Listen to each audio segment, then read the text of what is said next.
नमस्कार, स्वागत है आपका आज के इस नई वीडियो में। और आज के इस वीडियो में आपसे बात करने वाला हूं DSG 6 गियर बॉक्स के बारे में। बेसिकली DSG 6 गियर बॉक्स जो कि स्कोडा की, वॉल्क्सवैगन की गाड़ियों में, ऑडी की कारों में इनमें आता रहता है।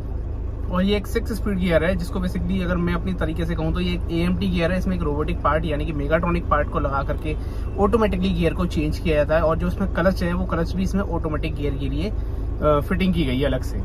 ओके, तो बेसिकली है क्या, इस गियर में ना एक बहुत सारी प्रॉब्लम आती है। कभी कभी क्या होता है, इसमें रिवर्स गियर नहीं लगता है, गाड़ी जब गर्म हो जाती है तो डी गियर भी नहीं लगता है, ड्राइव मोड भी नहीं शिफ्ट होता है, और बहुत सारी प्रॉब्लम आती है इसमें जर्क की, यानी झटके लगने की बहुत प्रॉब्लम आती है। जब गियर शिफ्ट होते हैं तो झटके बहुत लगते हैं, इस तरीके की प्रॉब्लम आती है। तो आज के इस वीडियो में मैं आपको बताने वाला हूँ किस तरीके से हम इस प्रॉब्लम को सॉल्व करने वाले हैं। यानी कि इसमें जो ये झटके वाली प्रॉब्लम है, रिवर्स गियर ना लगना, डी मोड पे गियर ना ड्राइव होना, ये सारी जो प्रॉब्लम आती है इनको किस तरीके से आप सॉल्व कर सकते हैं। क्योंकि सबसे ज्यादा जो मेनली प्रॉब्लम आती है इसके अंदर, वो आती है इसके अंदर मेगाट्रॉनिक पार्ट की। मेगाट्रॉनिक क्यों खराब होता है उसका भी एक रीजन है।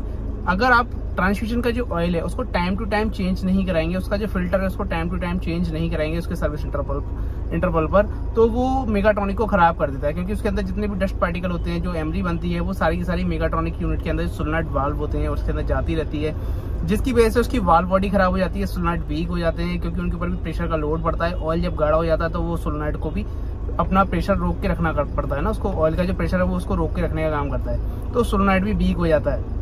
तो हमेशा टाइम टू टाइम आप इसका गियर ऑयल चेंज करते रहें। इसका जो फिल्टर आता है उसको फिल्टर को टाइम से चेंज करते रहें। तो ये जो गियर की प्रॉब्लम है ये DSG 6 के अंदर वो नहीं आती है। लेकिन होता क्या, अक्सर करके मैकेनिकल या टेक्निकल या जो भी आप कस्टमर जब भी कहीं सर्विस कराते हैं तो होता यही है कि वो इंजन ऑयल तो चेंज करा लेते हैं, लेकिन ट्रांसमिशन ऑयल ओके है, चलने दीजिए, चल जाएगा। उसकी वजह से फिर बाद में लाखों का नुकसान होता है। अभी अगर मैं बात करूं आपसे, तो अभी भी मैं इस कार में यही सेम प्रॉब्लम फिक्स करने वाला हूं। क्योंकि ऑलरेडी ये कार में काफी टाइम से प्रॉब्लम है, लगभग मैं समझूं तो 2-3 महीने से इस तरह की प्रॉब्लम है। इसमें गियर शिफ्ट नहीं होते हैं। डी पे गाड़ी चल रही है तो चल रही है 4th गियर में, 4th गियर के बाद 6th गियर तक नहीं आएगी। और होता क्या है कि जब भी हम इस गाड़ी में रिवर्स गियर लगाते हैं तो ये रिवर्स भी नहीं लेती है। जब आप इसको ऑफ कर देंगे, ऑफ करने के बाद जब आप इसको रीस्टार्ट करेंगे, रीस्टार्ट करने के बाद से ये गियर शिफ्ट करती है। इस तरीके की प्रॉब्लम है।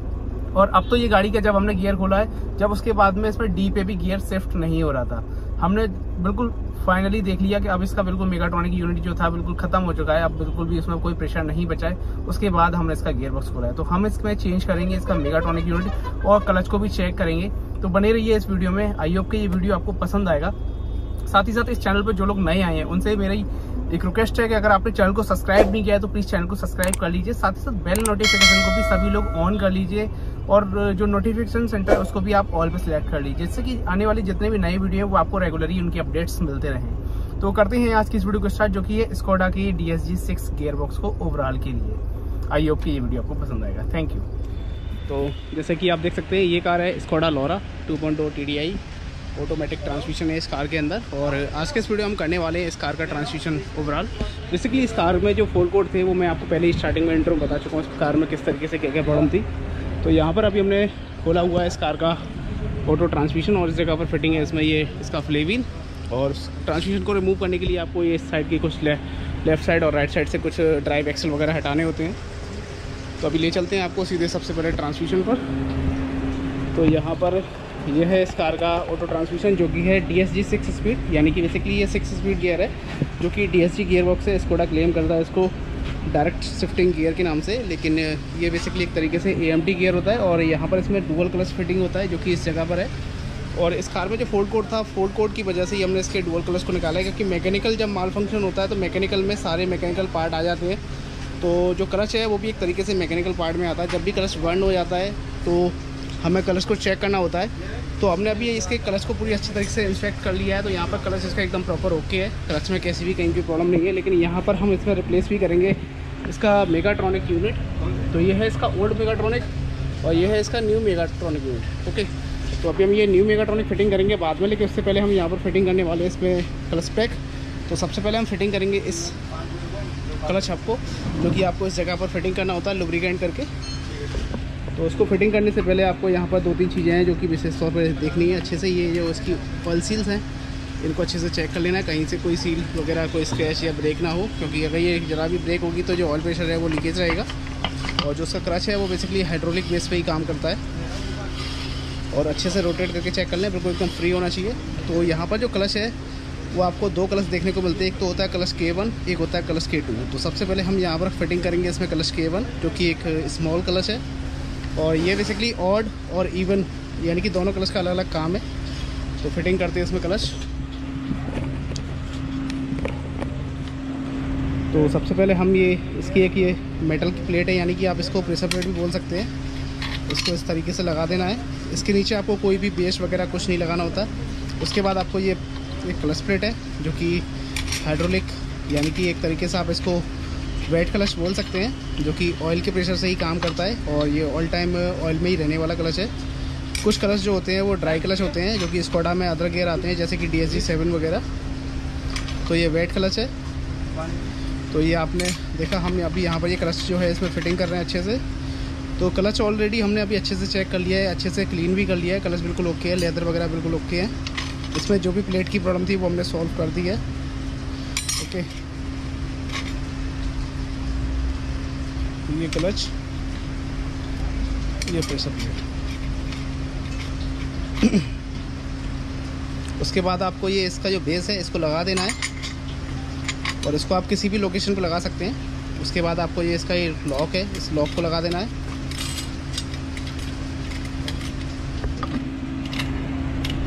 ये पानी पी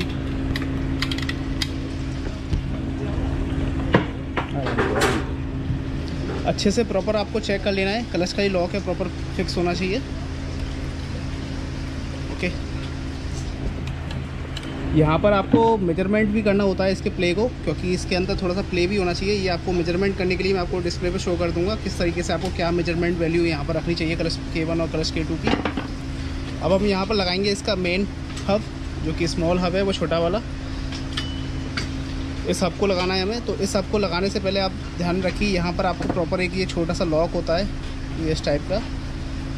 ये प्लायर से आपको ये लॉक निकालना नहीं है, अच्छे से लगा रहना चाहिए। इसको अच्छे से चेक कर लेना है, और इस लॉक को लगाने के बाद इसको आपको एक एक करके इस तरीके से फिक्स कर देना है। और इसको आपको एक हाथ से पकड़ना है, दूसरे हाथ से आपको दूसरी हब को रोटेट करना है। तो धीरे धीरे ये अंदर तक इस तरीके से फिक्स हो जाएगा। ठीक है जी। तो यहाँ पर आप देख सकते हैं ये लॉक वाला जो एरिया है वो इसकी शाफ्ट से बिल्कुल टच हो चुका है। अब हम लगाएंगे इसके ऊपर इसका मेन हब, दूसरा सेकंड। लाओ दूसरा हब लाओ, बड़ा गोल वाला, वो वाला। हाँ, तो ये है इसका सेकंड हब। तो इसको लगाने से पहले आपको एक चीज़ का ध्यान रखना है, जो कि है ये बेरिंग। ओके, इस बेरिंग पे हमने ऑलरेडी लुब्रिकेंट किया हुआ है, और इसको इस तरीके से लगा देते हैं। पहले आपको ये हब लगाना है, क्योंकि इजीली रहेगा इस वाले क्लच को फिटिंग करना, क्योंकि अब हम जो क्लच K2 फिट करेंगे वो इसके ऊपर आराम से फिटिंग हो जाएगा। तो उसके लिए सबसे पहले आपको यहाँ पर भी इसमें कोई बेस वगैरह नहीं लगाना, डायरेक्टली आप इस तरीके से इसकी जो क्लच है, प्रेशर प्लेट है, इसको लगा सकते हैं। फिर आप इसके बाद में इसकी जो क्लच है, इसको आप इसके जो ग्रुप हैं इसमें इस तरीके से फिक्स करके लगा सकते हैं। फिर आप pressure plate, clutch plate, pressure plate, clutch plate,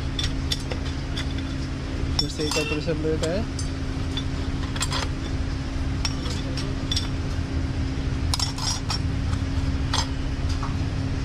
और उसके बाद लास्ट में आपको ये इसका जो मेन हब है इसको लगा देना है, यानी कि इसका ये बेस। और इसको लगाने के बाद फिर आपको लगाना है यहाँ पर लॉक। तो लॉक जो होता है इसमें दो टाइप के लॉक लगते हैं, एक इसके नीचे, एक इसके ऊपर। तो जो मोटे टाइप का, यानी कि जिसकी थिकनेस थोड़ी सी ओवर है, ओवर थिकनेस वाला ही लॉक है, वो नीचे की साइड आएगा।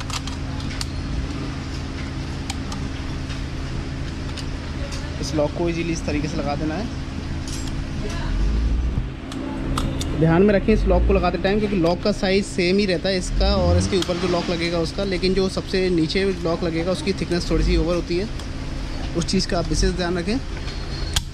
ओके, तो परफेक्टली ये लॉक फिक्स हो चुका है।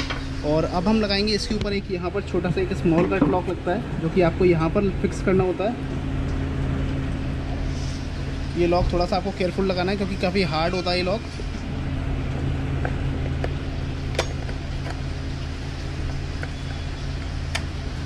कभी कभी ये लॉक सिंगल एक बार में लग सकता है, लेकिन कभी कभी ये लॉक आपको थोड़ा सा परेशान भी कर सकता है, क्योंकि काफ़ी हार्ड तरीके से ये लॉक फिक्स किया जाता है।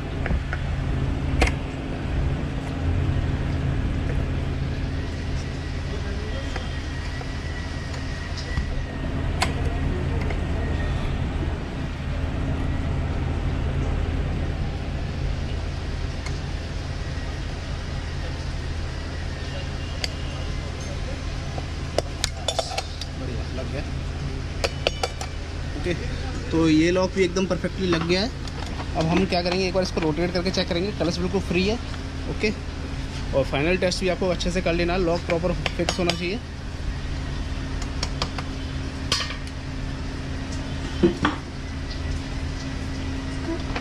और अब हम लगाएंगे इसके ऊपर इसका मेन कवर, जो कि ये है। और इस कवर को लगाते टाइम आपको ध्यान रखना है, कुछ इस तरीके से लगाना है ये आपको, क्योंकि इस कवर को लगाते टाइम आपको मेन चीज़ जो ध्यान में रखनी है वो है ये रॉड। बेसिकली ये जो रॉड है ये सीधे कनेक्टेड होती है इस कवर से, और ये कवर कनेक्टेड होता है फ्लेव्हील से। फ्लेव्हील से ये रॉड कनेक्टेड होते हुए सीधे जा रही है ऑयल पम्प के लिए, जो कि ऑयल पम्प को मैकेनिकल रोटेट करता है। जो कि DSG-7 में इलेक्ट्रिकल ऑयल पम्प दिया है, और लेकिन इसमें जो है वो मैकेनिकल है। तो अभी लास्ट में आपको इसके ऊपर वाला लॉक लगाना है, जिसकी पतली थिकनेस होती है, जो थोड़ा साइड में पतला होता है।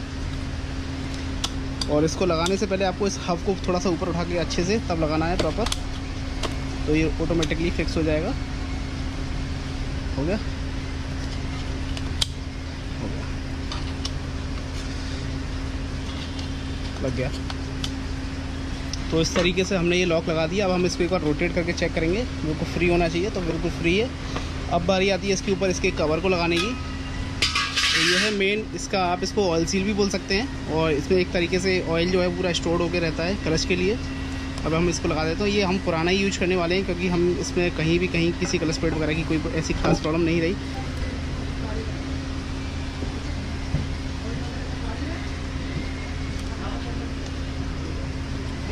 गाँव में लगाऊँ, पकड़ना।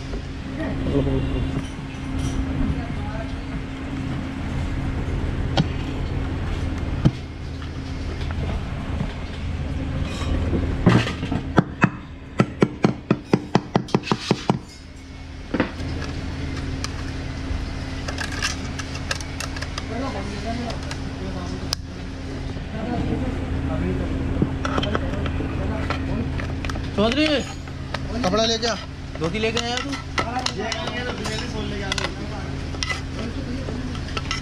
ठीक है,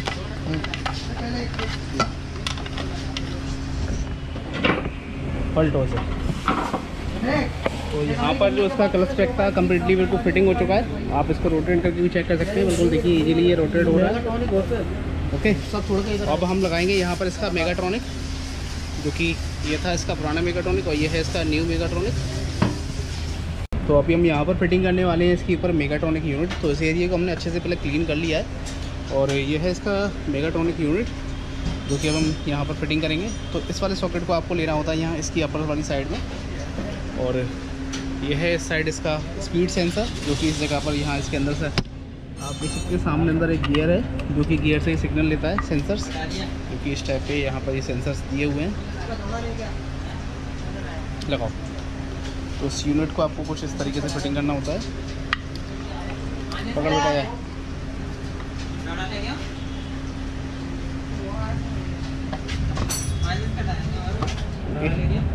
प्रॉपर्ली ये इस तरीके से आपको इसका जो मेगाट्रॉनिक यूनिट है ये यहाँ पर इस तरीके से फिटिंग कर देना है, और लगा देते हैं अभी इसके हम सभी स्क्रू, जो कि आपको इस साइड लेफ़्ट साइड में और इसके राइट साइड में यहाँ पर फिटिंग करने होते हैं।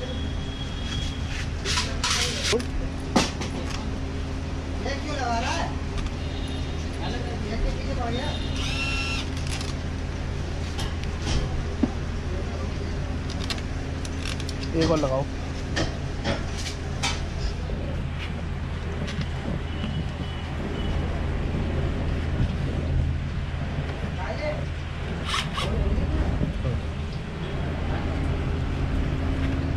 कर देते हैं इसके सभी बोल्टों को टाइट, खाना करते हैं। सॉकेट ऊपर ही है ना, वो लग गया अलग पूरा प्रॉपर, ठीक है। बोल्ट टाइट है सेंसर का, सेंसर का बोल्ट तो खोला ही नहीं, ठीक है।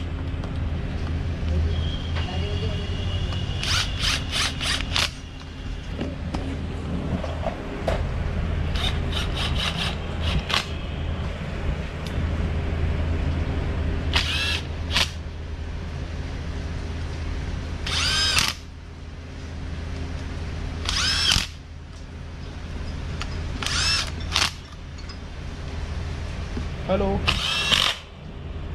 हाँ हाँ हाँ, कोई काम करो, बताओ।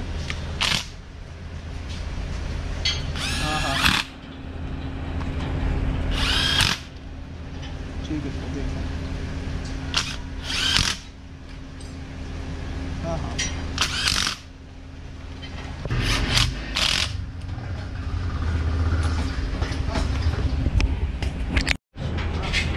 तो अभी यहाँ पर हमने जो इसका मेगाट्रॉनिक यूनिट था पूरा कम्प्लीटली फिटिंग कर दिया है। और ये है इसका क्लच स्पीड आरपीएम सेंसर, जो कि इस जगह पर इसका सॉकेट फिटिंग है और इस जगह पर इसकी लोकेशन है। कम्प्लीटली पूरा मेगाट्रॉनिक इंस्टॉल हो चुका है। और इसके बाद लगा देते हैं अब इसका ये इसका ऑयल चैम्बर कुछ इस तरीके से।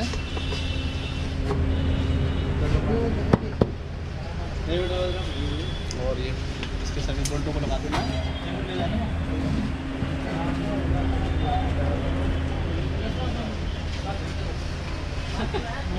बोल दूँगा ना यहाँ पर भी नहीं करते हुए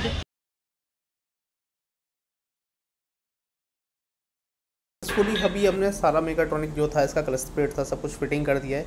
और अब हम नाइट के टाइम में कार को लेके आए हुए हैं हाईवे पर। और अभी मैं इस कार को डी मोड पे ड्राइव कर रहा हूँ इस समय।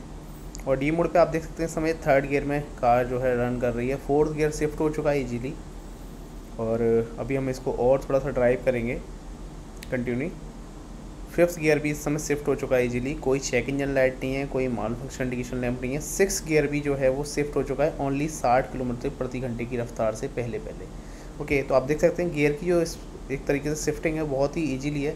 इस समय नाइट का समय है तो मैं इस समय इसको नाइट में ही ड्राइव कर रहा हूँ, क्योंकि सुबह अर्ली मॉर्निंग ये हमें डिलीवर करनी थी कार। अब इस समय 2nd गियर मैनुअल मोड में मैं इस समय इसको ड्राइव कर रहा हूँ। 3rd गियर भी शिफ्ट हो चुका है। 4th गियर भी अभी हम यहाँ पर शिफ्ट करेंगे। आगे थोड़ा सा ट्रैफिक सिचुएशन ज़्यादा थी, इस वजह से हमने इसको 4th और 5th गियर में मैनुअली ड्राइव नहीं कर पाए थे। अदरवाइज़ इसमें जो मेनली प्रॉब्लम थी वो थी इसमें मेगाट्रॉनिक यूनिट की। तो DSG 6 में सबसे ज़्यादा जो मेन प्रॉब्लम आती है वो मेगाट्रॉनिक यूनिट की आती है। मेगाट्रॉनिक ख़राब जब होता है जब आप टाइम से उसका ऑयल फिल्टर और गियर ऑयल चेंज नहीं कराते हैं। तो ध्यान रखें सारे गियर एकदम ऑल ओके हैं, लेकिन ये जो प्रॉब्लम बनी है वो बनी है मेगाट्रॉनिक की वजह से। तो अगर आपको ये वीडियो पसंद आया तो प्लीज़ हमारे इस वीडियो को लाइक कीजिए, शेयर कीजिए, चैनल को सब्सक्राइब कीजिए। Thank you.